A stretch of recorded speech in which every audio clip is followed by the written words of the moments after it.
Bismillahirrahmanirrahim. Assalamualaikum warahmatullahi wabarakatuh. Apa kabar semuanya? Mudah-mudahan sehat. Hari ini saya akan menyampaikan mengenai konsep dasar komunikasi organisasi. Setelah di minggu kemarin teman-teman mengidentifikasi proses komunikasi, hari ini saya akan menjelaskan bagaimana konsep dasar komunikasi sehingga nanti kita bisa memahami bagaimana komunikasi dalam organisasi ini. Baik teman-teman, mari kita simak.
Baik teman-teman, mari kita lihat secara lebih detail mengenai apa sebenarnya substansi komunikasi dalam organisasi.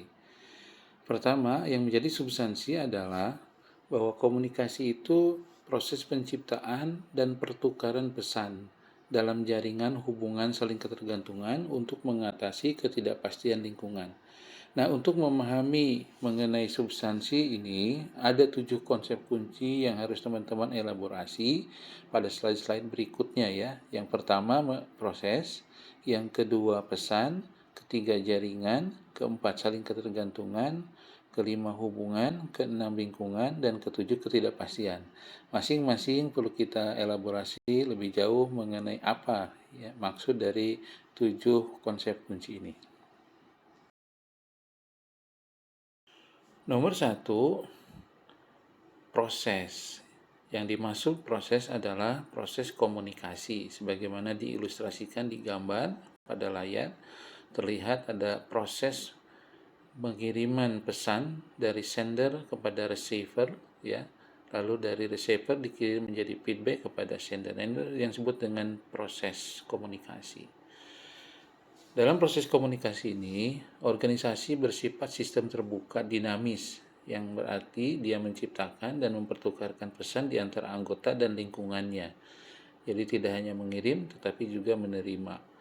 Yang kedua, proses komunikasi bersifat selalu terjadi, tidak berubah dan terus-menerus. Dalam arti, jika organisasi itu hidup, berkembang, maka selama itulah komunikasi terus berlangsung. Tetapi jika organisasi mati, maka dengan sendirinya komunikasi juga berhenti. Nah, tantangan dalam proses komunikasi ini ya yang akan mempengaruhi efektivitas komunikasi sebagaimana tergambarkan pada dua anak di layar, itu akan dipengaruhi oleh perubahan populasi atau faktor sosial. Generasi Y, generasi Z ya, generasi milenial itu memiliki faktor sosial yang berbeda sehingga bahasa atau cara berkomunikasi itu memiliki kekhasan. Yang kedua, masalah resesi atau faktor ekonomi, situasi dan kondisi yang menyebabkan orang-orang mengalami resesi ini akan juga mempengaruhi proses komunikasi. Yang ketiga, teknologi wirausaha atau faktor teknologi yang ada ya, baik teknologi dalam dunia maya maupun teknologi dalam pesan teks atau secara lisan atau berbeda bahasa ya, tetapi dengan dikonversi melalui penerjemah itu juga memiliki faktor yang mempengaruhi terhadap proses komunikasi. Yang terakhir, yang keempat, mengenai peraturan pemerintah atau faktor legal, di mana aspek-aspek tertentu dalam pemerintahan tertentu itu diatur. Bagaimana komunikasi antar orang, ya, apakah mengenai pesannya atau mengenai salurannya atau yang lainnya. Nah, keempat hal ini akan mempengaruhi bagaimana proses efektivitas suatu komunikasi. Dari yang sudah saya sampaikan terkait dengan proses, ya. Dalam proses komunikasi juga itu ada pertukaran pesan antar anggota kelompok. Mungkin saja yang bertukar itu terkait tujuan organisasi, peran dan fungsi, tanggung jawab, alokasi sumber daya, atau hal lain ya seperti perencanaan mengenai tujuan dan operasi. Jadi hal ihwal terkait dengan bagaimana organisasi dikelola itu bisa jadi terjadi pertukaran antar orang-orang yang berkomunikasi dalam organisasi.